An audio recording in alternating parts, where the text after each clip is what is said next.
రాత్రి సుమారు 8 గంటల సమయం. ఒక కారు డార్జిలింగ్ కలిపోంగ్ హైవే మీద నుంచి వెళ్తూ ఉంటుంది. గాయ్స్, మనం ఢిల్లీ నుంచి డార్జిలింగ్ వచ్చేసాము, కానీ ఇంతవరకు మనకి తెలియలేదు మనం ఏ హోటల్లో ఉండబోతున్నాము అని. ఇప్పుడైనా చెప్తారా లేదా? సరే, ఇక నేను సస్పెన్స్ని వీడబోతున్నాను. మనం ఏ హోటల్లో ఉండబోతున్నాము అంటే దాని పేరు మోడర్న్ హౌస్. Morgan house? అందులో ఏంటి ప్రత్యేకత? ఇది స్వతంత్రానికి ముందు విషయం. జార్జ్ మోర్గన్ అనే ఒక బ్రిటిషర్ తన భార్యకి ఒక పెళ్లి రోజున ఈ ఇంటిని బహుమానంగా ఇచ్చారట. అతని వైఫ్ మిస్సెస్ మార్గన్కి ఆ ఇల్లంటే చాలా ఇష్టమట. ఆవిడ దాని నుండి ఎప్పటికీ దూరంగా వెళ్లాలనుకోలేదు. ఆఖరికి తన గదిలోనే తన బెడ్ మీద చనిపోయిందట. తన భార్య చనిపోయిన తర్వాత మిస్టర్ మార్గన్ బ్రిటన్కి వెళ్ళిపోయాడు. కానీ అంటుంటారు అతని భార్య ఆత్మ ఇప్పటికీ ఆ ఇంట్లోనే తిరుగుతూ ఉందంటారు. ప్రస్తుతానికి దాని గవర్నమెంట్ ఒక టూరిస్ట్ హోటల్గా మార్చేసింది. అందులో రూమ్స్ అయితే అవైలబుల్గానే ఉన్నాయి. ఆత్మ? భలే భలే, అయితే చాలా సరదాగా ఉంటుంది. నిర్మానుష్యమైన కొండల మధ్యలో నుంచి వాళ్ళు మోర్గన్ హౌస్కి చేరుకుంటారు. వావ్, ఇది చాలా అందంగా ఉంది. నిజంగా, how beautiful place is this. వాళ్ళు గేటు దగ్గరికి వెళ్తారు. కానీ అంతలోనే ఒక వ్యక్తి చేతిలో రిజిస్టర్ పట్టుకుని వాళ్ల దగ్గరికి వస్తాడు. మీరిక్కడ ఉండాలనుకుంటున్నారా? అవును, మాకు ఒక గది కావాలి. సరే, ఈ రిజిస్టర్ మీద సంతకం చేయండి. ఆ తర్వాత మీరు లోపలికి వెళ్ళొచ్చు. లోపలికి వెళ్ళొచ్చా? మీరు లోపలికి రారా? వెళ్తాను, కానీ రాత్రి వేళ కాదు. మీరు త్వరగా కానివ్వండి, నేను వెళ్లాల్సిన టైం అయింది. లోపల గది నంబర్ 25కి వెళ్ళండి, సరేనా?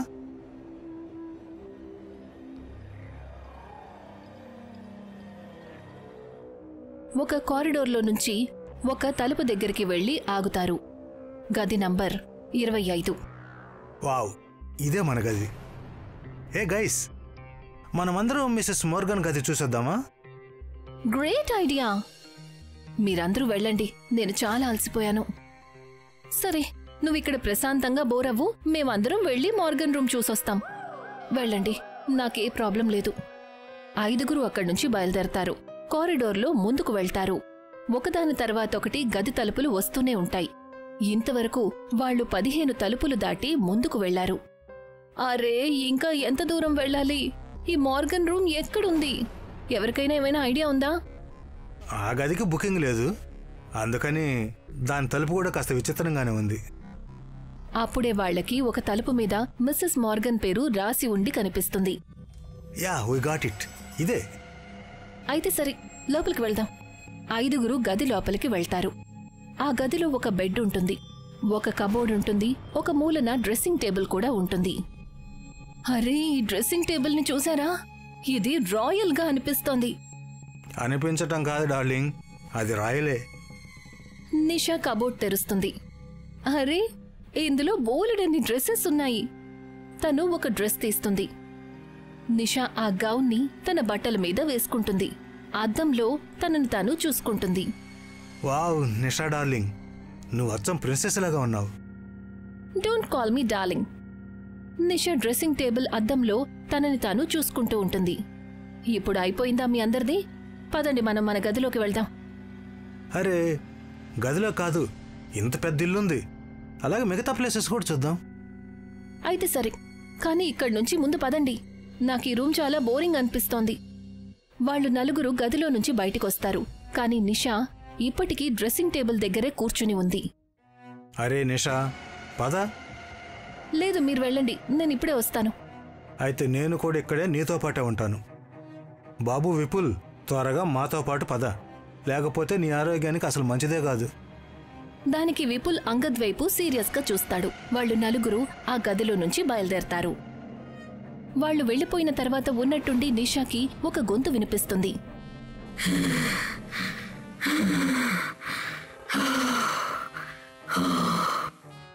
తను ఆశ్చర్యపోయి లేచి నిలబడుతుంది. ఎవరు? సరిగ్గా తన వెనక ఒక పొగలాగా కనిపిస్తుంది. ఆ పొగ ఎప్పుడైతే తొలగిపోతుందో అప్పుడు తనకి తన వెనక మిసెస్ మోర్గన్ కనిపిస్తుంది. ఆవిడ చాలా లైట్గా ఉన్న ట్రాన్స్పరెంట్ డ్రెస్ వేసుకొనుంటుంది. ఆవిడ కళ్ళు ఎర్రగా మెరుస్తూ ఉంటాయి. మొహం మీద కోపం తారా స్థాయిలో కనిపిస్తుంది. మిసెస్ మోర్గన్ తన కాలు పట్టుకుంటుంది. నిషా నేల మీద పడుతుంది. మిస్సెస్ మార్గన్ ఇప్పుడు తన మీద ఉంటుంది. మరొక వైపు వాళ్ళు నలుగురు ఒక పెద్ద డ్రాయింగ్ రూమ్కి చేరుకుంటారు. విపుల్, విపుల్ కాస్త ఇలా రా. విపుల్ త్వరగా ఇక్కడికి రా. ఇది నిషా గొంతులాగా ఉంది. తను వెనక్కి తిరిగి చూసేసరికి కారిడార్లో ఒక మూలన నిషా నిలబడి ఉంటుంది. తనని చూసి నవ్వుతూ ఉంటుంది. తనని చూసి విపుల్ ఆశ్చర్యపోతాడు. ఓ మై గాడ్, ఏమైంది నీకు? నేను ఇప్పుడే వస్తానుండు. Nature call. విపుల్ అందరి దృష్టి నుంచి తప్పించుకుని నిషా దగ్గరికి వెళ్తాడు. తనని దగ్గర నుంచి చూసి విపుల్ గుండె 100 కిలోమీటర్ల వేగంతో కొట్టుకుంటుంది. ఏంటి విషయం నిషా? ఈ డ్రెస్సులో నువ్వు చాలా అందంగా కనిపిస్తున్నా. నాతో పాటు రా విపుల్. ఆ మాట చెప్పి నిషా ముందుకు వెళ్తుంది. విపుల్ తన వెనకాలే వెళ్తాడు. వాళ్ళు ఒక గదిలోకి చేరుకుంటారు. అక్కడ ఒక పియానో ఉంటుంది. అలాగే మిస్సెస్ మార్గన్ది ఒక పెద్ద ఫోటో కూడా ఉంటుంది. చూడు, ఇందులో మిస్సెస్ మార్గన్ కూడా ఇదే డ్రెస్ వేసుకుంది కదా? ఇదే వేసుకుంది. కానీ నువ్వైతే చాలా ఎక్కువ అందంగా కనిపిస్తున్నావు. ఈ మార్గన్ అంతా అందంగా కనిపించడం లేదు. ఆ మాట విని నిషా విపుల్ని హత్తుకుంటుంది. విపుల్ సంతోషానికి ఆనకట్టల్లేవు. మా ఇంటికి వచ్చి నా వస్తువులను ఉపయోగిస్తున్నావు, కానీ నా గురించి తప్పుగా మాట్లాడుతున్నావు. తను నిషాకి దూరమైన తరువాత తను చాలా భయంకరంగా మారినట్టు గమనిస్తాడు. నిషా తన పీక పట్టుకుంటుంది. విపుల్ అరుపు గదిలో నుంచి బయట వరకు వినిపిస్తుంది. అరే, ఇది విపుల్ గొంతులాగుందే.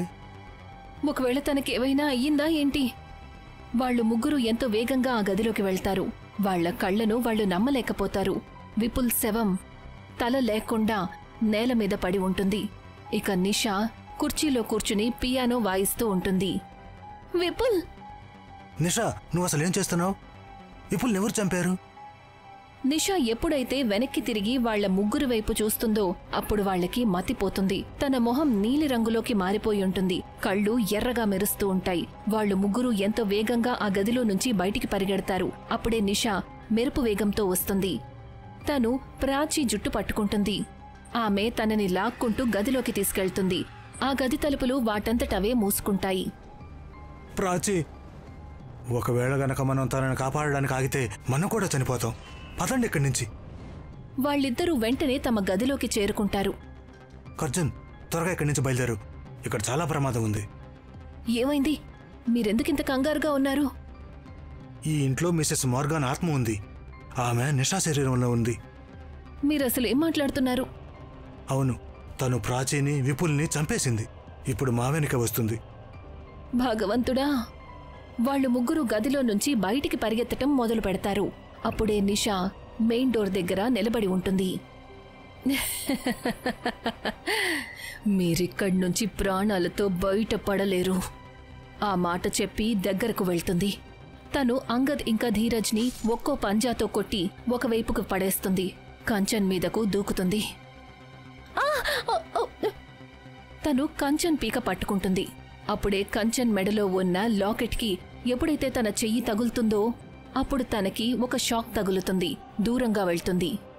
ఇక కంచన్ తన మెడలో ఉన్న లాకెట్ని తీసి నిషా వైపుకి చూపిస్తుంది. దానిని దూరంగా ఉంచు. ధీరజ్ ఇంకా అంగద్ లేచి కంచన్ వెనక నిలబడతారు. ఎప్పుడైతే వాళ్ళు ముందడుగు వేస్తారో నిషా వెనకడుగు వేస్తుంది. ఇప్పుడు వాళ్ళు మెయిన్ డోర్ తెరిచి బయటికి పరిగెడతారు. త్వరగా పదండి, ఇక్కడి నుంచి బయలుదేరదాం. ధీరజ్ ఇంకా అంగద్ కార్లో కూర్చుంటారు. కానీ కంచన్ ఏం ఆలోచించిందో తెలీదు. కంచన్, త్వరగా కారులోకి ఎక్కు. లేదు, నేను నిషా లేకుండా ఇక్కడి నుంచి రాలేను. తనిప్పుడు మన నిషా కాదు. తను నిషానే, కాకపోతే తన శరీరంలో మిసెస్ మార్గన్ ఉంది. వాళ్లు వద్దని చెప్పినా వినకుండా కంచన్ మళ్లీ ఇంట్లోపలికి వెళ్తుంది. నిషా ఇప్పటికీ అదే పరిస్థితుల్లో అక్కడ నిలబడి ఉంటుంది. నా దగ్గరికి రావద్దు. కంచన్ లాకెట్ని మెడలో వేసుకుని వెంటనే నిషాని హత్తుకుంటుంది.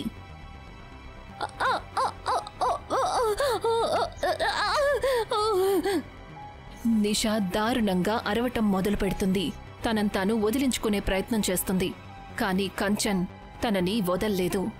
అప్పుడే నిషా శరీరం నుండి మిస్ మార్గన్ ఆత్మ ఒక పొగ రూపంలో బయటికొచ్చి వేరుపడుతుంది. నిషా పూర్తిగా నార్మల్ అవుతుంది. నిషా, త్వరగా పద. మరుక్షణం కంచన్ తనతో పాటు నిషాని క్షేమంగా తీసుకుని ఇంట్లో నుంచి బయటికొస్తుంది. వాళ్లందరూ కార్లో కూర్చుని అక్కడ్నుంచి బయలుదేరతారు. మిస్సెస్ మార్గన్ ఆత్మ ఇప్పటికీ ఒక కిటికీ దగ్గర నిలబడి బయటికి చూస్తూ ఉంటుంది. ఆవిడ మొహంలో ఒక భయంకరమైన నవ్వు కనిపిస్తుంది.